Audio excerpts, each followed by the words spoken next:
Does your inside match your outside? We're going to talk about interiority today.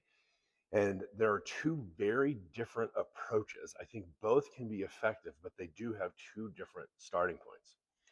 It has been my experience being raised evangelical and now being in a mainline context to see how the two different traditions, the two different streams, approach things like accountability, interiority, right?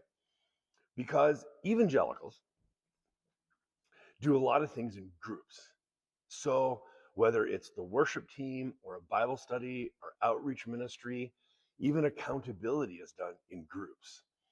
I went through the Arrow Leadership Program with more than 20 young leaders, and we worked on this internal, like integrity, right?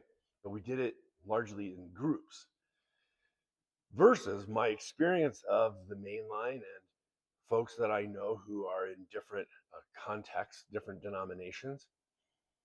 Uh, it's interesting because their focus of ministry is often societal, like social justice.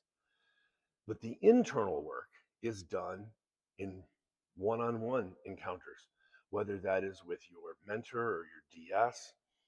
Uh, there's a lot of accountability, which is really essential to make sure that you're a healthy person and that you, um, like, no one's going to get hurt, either you or you're not going to harm someone else.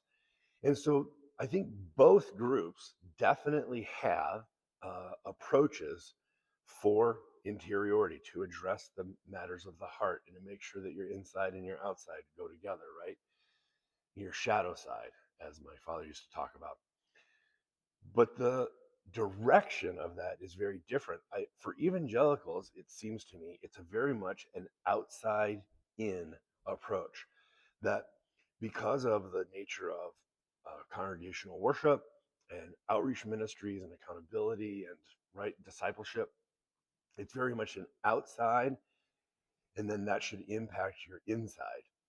Versus, and I could be wrong about this, and let me know your thoughts, but the more mainline traditions seem to have an inside out approach that the first, the primary, is addressing through spiritual practices the internal life, and then how that manifests in the world propels you and motivates you out into ministry and connection.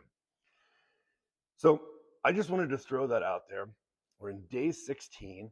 The chapter was really interesting, talking about the private world, the private self is not entirely different from the public self, but actually is the root of it. It extends out. And I really was challenged by some of the things in the chapter today.